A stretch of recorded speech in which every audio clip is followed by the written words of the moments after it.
नमस्कार। क्या हाल है भाई आप लोगों के। बहुत बहुत स्वागत है आप लोगों का ऑस्मो रेगुलेशन में। तो ये ऑस्मो रेगुलेशन क्या होता है? बॉडी में, शरीर में पानी या जल की मात्रा का नियंत्रण ऑस्मो रेगुलेशन कहलाता है।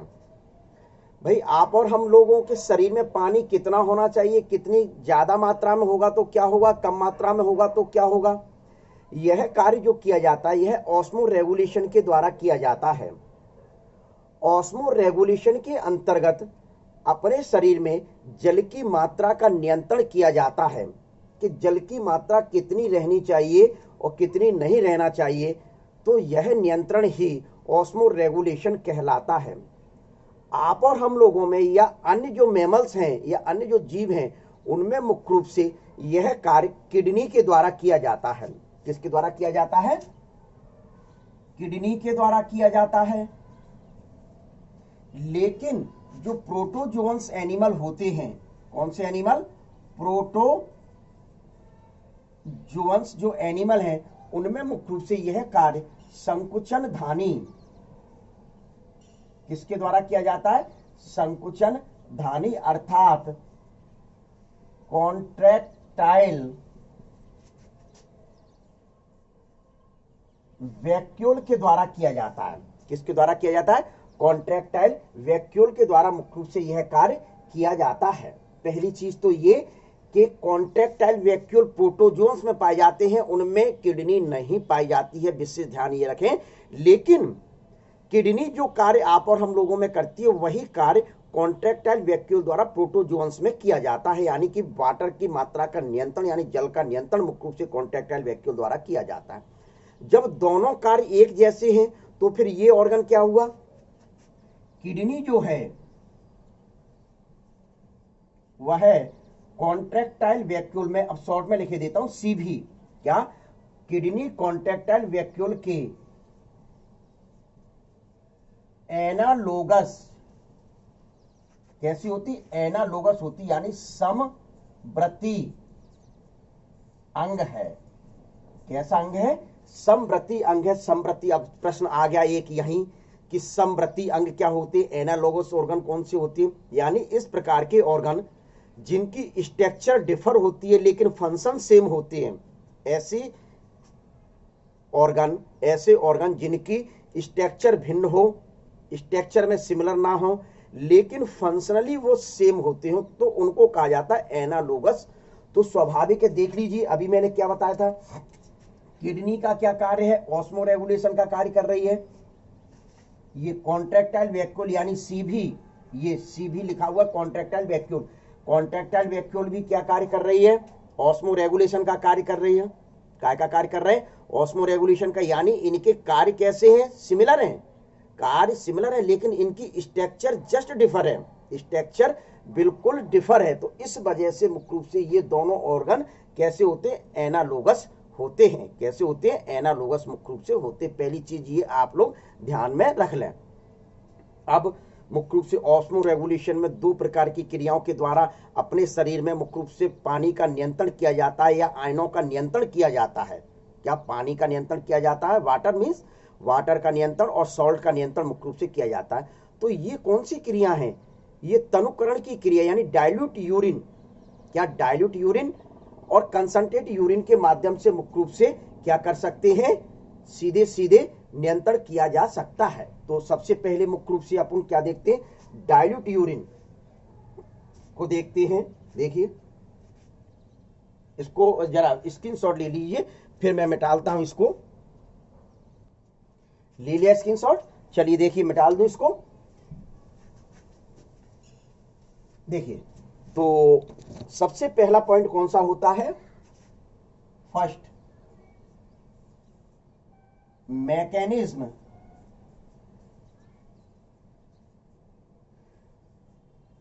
Of dilute urine.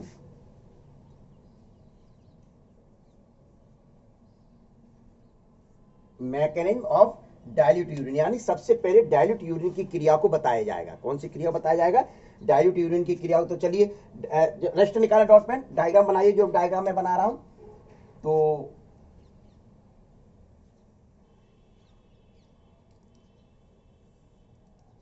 ये मैं क्या बनाने जा रहा हूं, आप लोग समझ रहे हैं कि नहीं, क्या समझ रहे हैं क्या बन रहा है?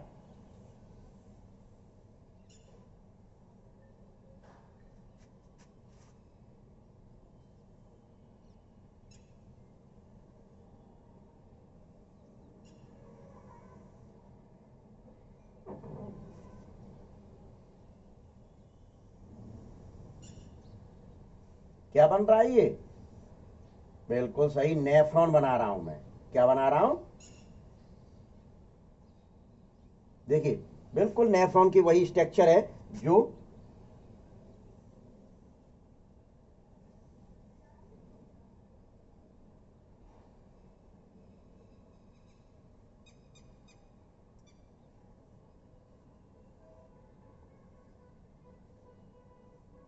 देखिए ये एक नेफ्रॉन का डायग्राम मैंने बनाया आपके सामने। देखिए वही भाग है, आप सभी लोगों को पता है। ये भाग क्या होता है? पीसीटी। ये वाला भाग क्या होता है? डीएचएल यानी डिसेंडिंग हेनले लूप। और ये वाला भाग क्या होता है? एएचएल यानी असेंडिंग हेनले लूप। और ये क्या है? बोलिए क्या? डीसी। देखिए पीसीटी और ये क्या हो गया? डीसीटी। और ये क्या हो गया? सीटी कलेक्टिंग ट्यूब्यूल। ये भाग पाए जाते हैं इसमें। क्या ये भाग पाए जाते? तो सबसे पहले मुख्य रूप से आपको ये सोचना है कि यहां क्या पाया जाता है। ये एक बुंचेस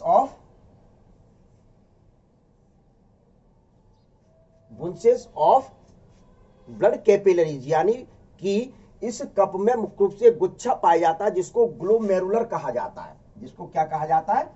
ग्लोमेरुलर कहा जाता है। ये क्या चीज है? ये इफ्रेंट और ये एफ्रेंट है। भाई एफ्रेंट आर्टीरियोल और इफ्रेंट आर्टीरियोल सीधे सीधे, इस एफ्रेंट आर्टीरियोल से ब्लड एंटर करता है और इफ्रेंट के द्वारा बाहर निकलता है। और ये इफ्रेंट यहां आकर इस प्रकार से एक नेट लाइक स्ट्रक्चर बनाते हैं जिसको पेरिट्यूबुलर नेट कहा जाता है, जो मैंने आपको बनाया नहीं है क्योंकि अपने को कोई मतलब नहीं है बनाने से। ठीक है ना, समझ में आया कि नहीं आया? तो सबसे पहले देखते हैं कि इसकी ऑस्मोलैरिटी कितनी रहती है। क्या इसकी ऑस्मोलैरिटी, इसके बाहर की ऑस्मोलैरिटी क्या होगी और इसकी ऑस्मोलैरिटी क्या होगी? क्या यानी मेडुला वाले भाग में ऑस्मोलैरिटी क्या रहेगी और स्वाभाविक है कि निश्चित तौर पर इसकी ऑस्मोलैरिटी क्या रहेगी। तो वह देखिए देखिए सीधे सीधे बताया जाता है कि यहां जो ऑस्मोलैरिटी रहती है वह कितनी रहती है? 300 होगी। कितनी होगी? 300 एम ऑस्मोलैरिटी होगी।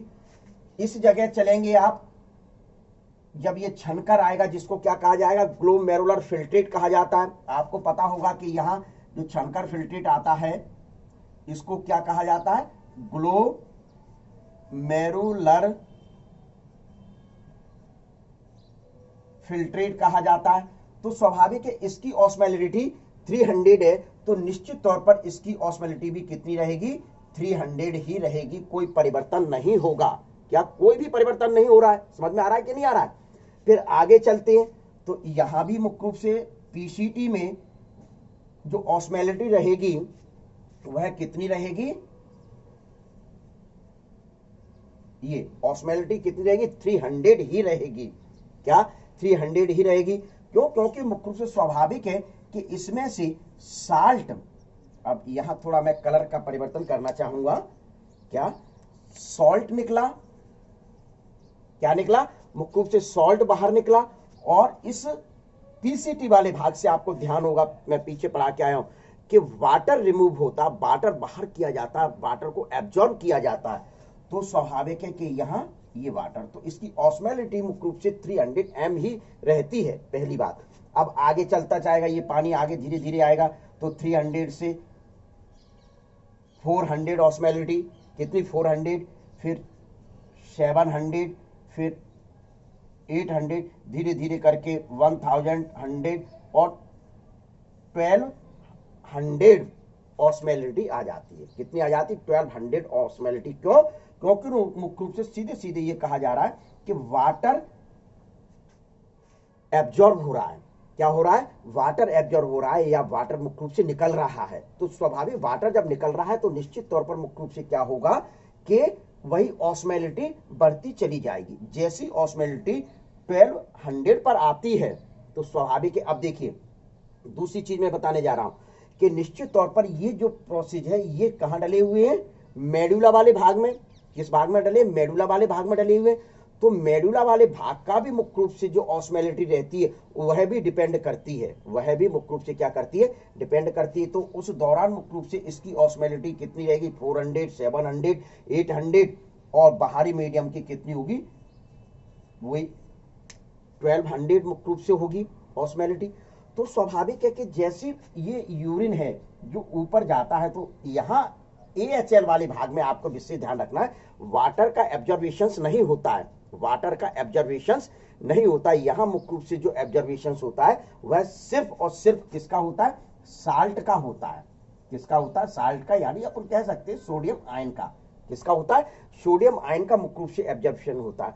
तो जैसे सोडियम आयन का एब्जॉर्प्शन होता है तो स्वाभाविक है कि यहाँ ऑस्मोलिटी कम होने लगती है। यहाँ ऑस्मोलिटी देखिए DHL में ऑस्मोलिटी बढ़ रही थी, यानी सांद्रता बढ़ती चली जा रही थी, क्या, कंसंट्रेट बढ़ती चली जा रही थी। लेकिन AHL में मुख्य रूप से क्या, ये कम होती है। तो देखिए कैसे कम होगी, 100 होगी, 1000 मतलब 1000, फिर 700 हुई, फिर 500 हुई, फिर 400 हुई और फिर 150, 150 तक ऑस्मोलिटी आती है। तो स्वाभाविक है कि ये क्या हुआ, यानी AHL लिम्ब जो है वह डाइल्यूट है। AHL जो लिम्ब है वह मुख्य रूप से डाइल्यूट लिम्ब है, और ये जो लिम्ब है DHL यानी डिसेंडिंग हैंडल लूप जो लिम्ब है वह मुख्य रूप से कौन सी है, कंसंट्रेट लिम्ब है। विशेष तौर पर ध्यान रख लें, यदि कोई पूछता तो आप बता सकते हैं कि AHL कोई पूछे किस प्रकार की लिम्ब है तो आप जवाब तुरंत दे दें, AHL जो लिम्ब है वो डाइल्यूट लिम्ब है, और जो DHL जो लिम्ब है वह किस प्रकार की लिम्ब है, कंसंट्रेट लिम्ब है। किस प्रकार की लिम्ब है, कंसंट्रेट लिम्ब है। अब चलिए मुख्य रूप से क्या होता है आगे चलकर, मुख्य रूप से ये जो DCT वाला पार्ट है, विशेष तौर पर मुख्य रूप से DCT वाला पार्ट है जिसको डिसेंडिंग मतलब क्या कहा जाता है, डिजिटल कॉन्वोल्यूटेड ट्यूब्यूल के नाम से जिसको जाना जाता है। तो इस पार्ट में मुख्य रूप से सीधे सीधे हार्मोन्स कुछ कार्य करने लगते हैं। क्या कार्य करते हैं, कुछ हार्मोन्स होते हैं जिन हार्मोन्स को मुख्य रूप से क्या कहा जाता है, ADH या वेसोप्रेसिन हार्मोन कहा जाता है। एक हार्मोन मुख्य रूप से जो रहता है वह हार्मोन कौन सा होता है, एल्डोस्टेरोन हार्मोन होता है। इस स्थिति में डाइल्यूट की कंडीशन की मैं बात कर रहा हूं, देखिए क्लियर लिखा हुआ, डाइल्यूट कंडीशन में मुख्य रूप से ये हार्मोन एक तरीके से इनएक्टिव होते हैं। क्यों, क्योंकि पानी की मात्रा बहुत अधिक है, आपने पानी बहुत अधिक पिया है, अपने शरीर में पानी बहुत अधिक है, इस पानी बहुत अधिक है तो इसको मुख्य रूप से कंट्रोल करना, रेगुलेट करना है। तो रेगुलेट करने के लिए क्या किया जाएगा, पानी को बाहर निकाला जाएगा, और पानी बाहर निकलेगा तो स्वाभाविक है कि वह यूरिन यानी यूरिन के रूप में बाहर निकलेगा, तो वो यूरिन कैसा होगा, डाइल्यूट होगा। वह यूरिन कैसा होगा, डाइल्यूट होगा। तो स्वाभाविक है, सीधे सीधे देखिए इस कंडीशन में आते हैं तो यहाँ थोड़े बहुत इस स्थिति में विशेष ध्यान रखें, ADH हार्मोन रिलीज नहीं होता है, या होता भी है तो बहुत कम रिलीज होता है। आप तो ये मान के चलिए ADH हार्मोन रिलीज नहीं होता है। तो मैं यहां लिखे देता हूं ADH नो रिलीज, ठीक है, ये लिख दिया नो रिलीज। और एल्डोस्टेरोन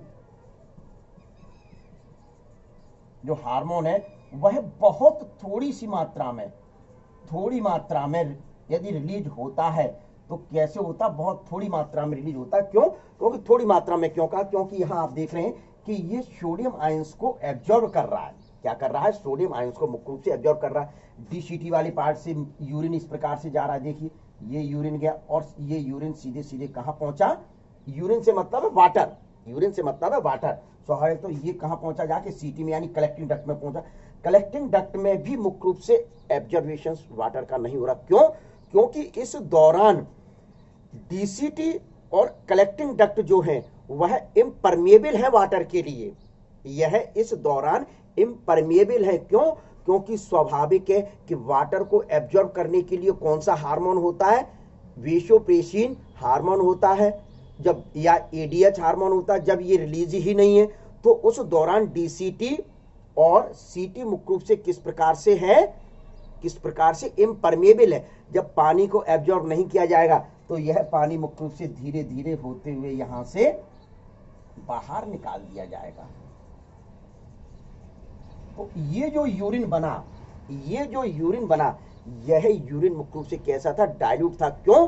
क्योंकि उसमें मुख्य रूप से देखिए उसमें कंसंट्रेशन कम थी, उसमें साल्ट कम था, साल्ट कम था और पानी की मात्रा बहुत अधिक थी, पानी की मात्रा बहुत अधिक थी। क्योंकि पानी आपने बहुत ज्यादा पी लिया था तो सूसू अधिक करेंगे कि नहीं करेंगे? निश्चित तौर पर पानी जब अधिक पिया है तो सूसू अधिक करेंगे, स्वाभाविक है कि मुख्य रूप से यूरिन को बाहर अधिक निकालेंगे और उस यूरिन को बाहर अधिक निकालेंगे। देखिए यूरिया वगैरह वो मात्रा बिल्कुल समान रहती है, तो पानी अधिक बाहर निकला क्योंकि अपने शरीर में पानी अधिक था, उस पानी को बाहर निकाल दिया। तो इस प्रकार से अपनी बॉडी में मुख्य रूप से रेगुलेट वाटर हो गया। तो लेकिन ये जो यूरिन बाहर निकला, यह यूरिन मुख्य रूप से कैसा था, डाइल्यूट था, तनु था। यह यूरिन कैसा था, तनु या डाइल्यूट मुख्य रूप से होता है। तो इस वजह से इस प्रोसेस को क्या नाम दिया गया, मैकेनिज्म ऑफ डाइल्यूट यूरिन, यानी कि तन यूरिन को शरीर से बाहर निकाल दिया गया, जिसके कारण पानी की मात्रा अपने शरीर में नियंत्रित हो गई क्योंकि अत्यधिक पानी था। ठीक है, तो एक कंडीशंस मुख्य रूप से ये होती। लेकिन इस स्थिति में, ये स्थिति में मुख्य रूप से जब पानी को अधिक बाहर निकालते हैं यानी सूसू बाहर अधिक करते हैं, तो ये स्थिति मुख्य रूप से क्या कहलाती है, डाईयूरेसिस कहलाती है।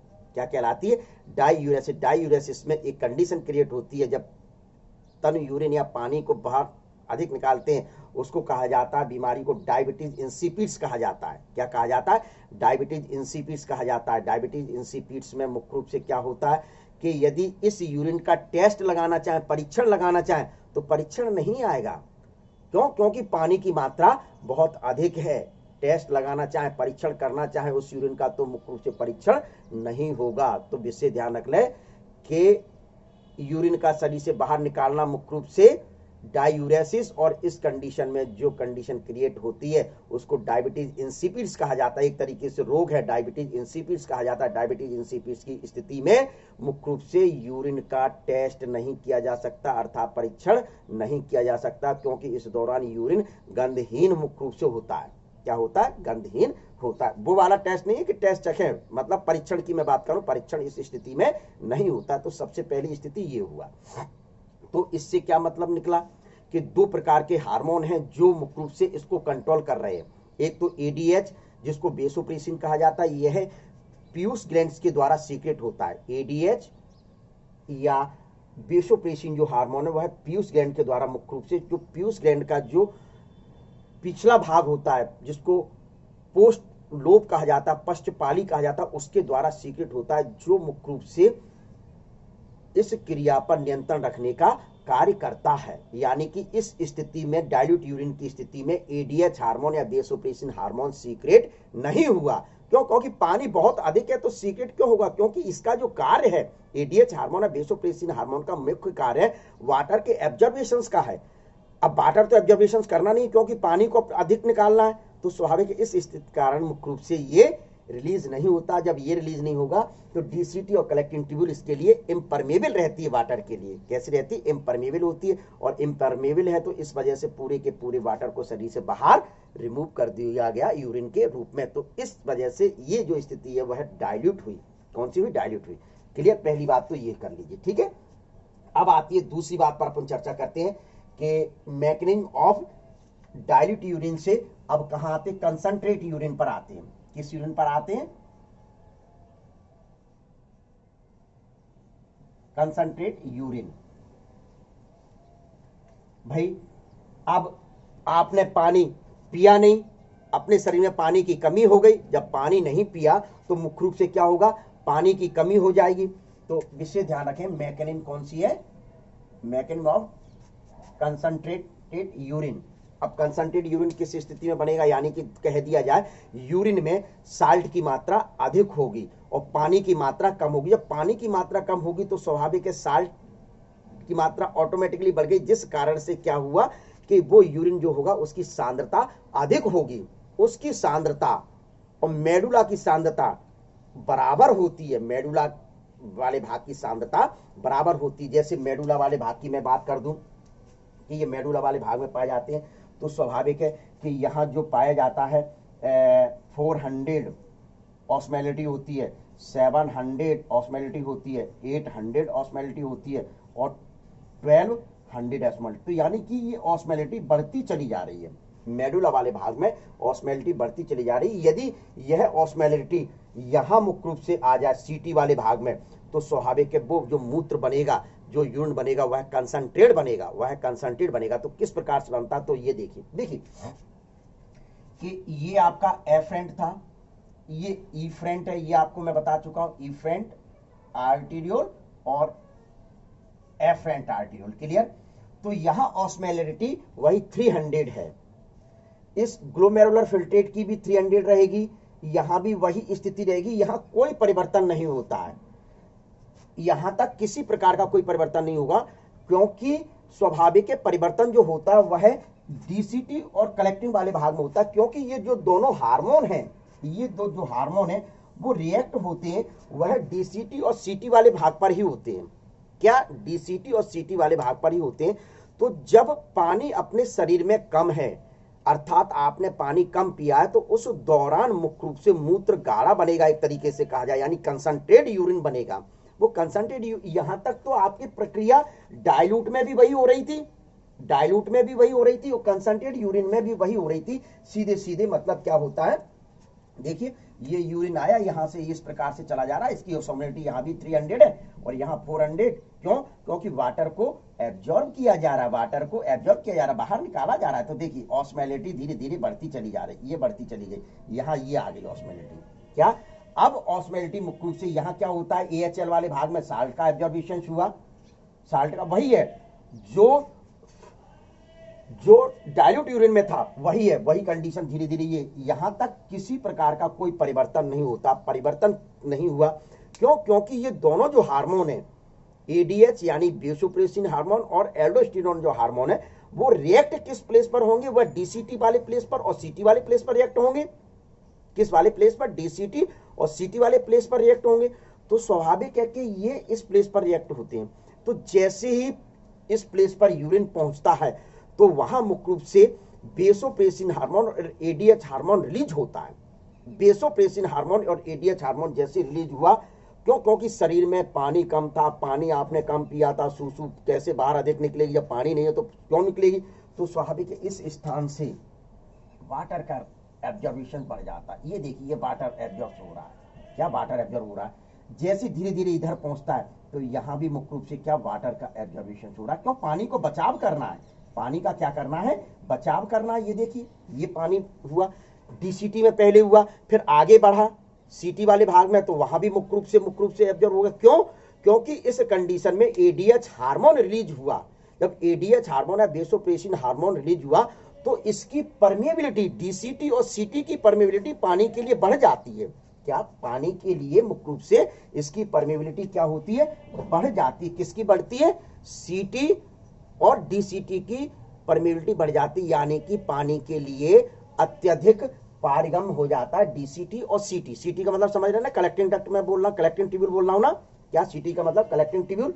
तो यहां परमेबिलिटी बढ़ जाती है। जब परमेबिलिटी बढ़ती तो स्वाभाविक है इसके अंदर की मैं बात कर रहा हूं कि इसके अंदर और मेडुला वाले भाग की जो ऑस्मोलिटी है बराबर हो जाती है। कैसी हो जाती है, बराबर हो जाती है। तो स्वाभाविक है मैं इस जगह यहां लिख रहा हूं, देखिए कि ये थोड़ा चौड़ा मैं बना रहा हूं, देखिए ये थोड़ा लिखना पड़ेगा पूरा।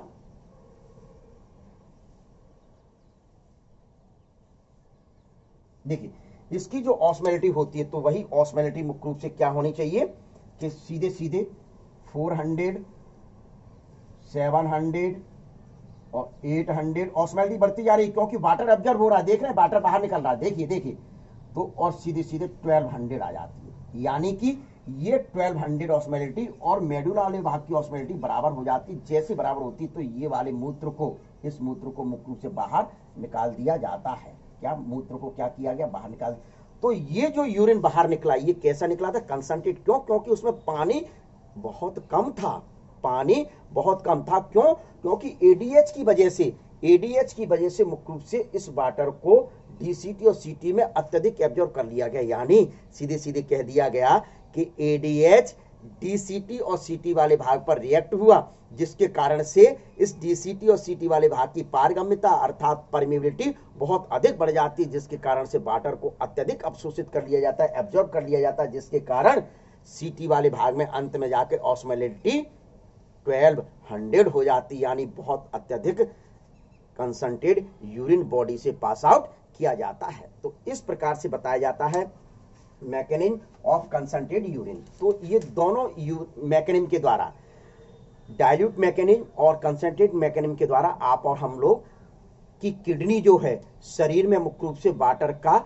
रेगुलेशन करती रहती है एवं साल्ट का रेगुलेशन करती रहती है। तो देखा आपने कि जब आपके बॉडी में वाटर बहुत अत्यधिक था तो किडनी ने किस प्रकार से रिएक्ट हुआ, यानी उस दौरान हार्मोन मुख्य रूप से एडीएच हार्मोन रिलीज नहीं हुआ। जब हार्मोन डाइल्यूट के दौरान रिलीज नहीं हुआ तो क्या हुआ, पानी अत्यधिक यूरिन के साथ शरीर से बाहर निकाल दिया गया, यानी कि पानी अत्यधिक था उसको रेगुलेट कर लिया गया किडनी के द्वारा, कि नहीं किया गया। अब पानी आपने कम पिया तो सूसू भी कम जाएंगे, तो स्वाभाविक है।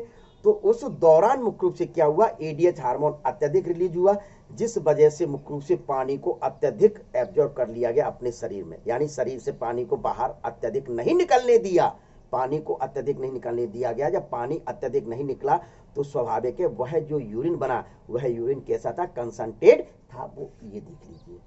तो इस प्रकार से मुख्य रूप से इसके माध्यम से आप बता सकते हैं कि मैकेनिज्म ऑफ डाइल्यूट यूरिन और कंसंट्रेट यूरिन किडनी के द्वारा किस प्रकार से नियंत्रित किया गया। तो यही क्रिया जो होती है ऑस्मो रेगुलेशन कहलाती है। क्या कहलाती है, ऑस्मो रेगुलेशन। तो अर्थात ऑस्मो रेगुलेशन का कार्य दो हार्मोन्स के माध्यम से मुख्य रूप से रेगुलेट होता है। और ये हार्मोन कौन से होते हैं, एडीएच हार्मोन होता है, एडीएच हार्मोन होता है जिसको वेसोप्रेसिन कहा जाता है, जो पीयूष ग्लैंड्स के पश्चपाली यानी पोस्ट लोब के द्वारा मुख्य रूप से सीक्रेट किया जाता है। और दूसरा हार्मोन होता है जो एड्रिनल ग्लैंड के कॉर्टेक्स वाले पार्ट से रिलीज होता है, जिसको एल्डोस्टेरोन के नाम से जाना जाता है। तो ले लीजिए स्क्रीनशॉट इसका।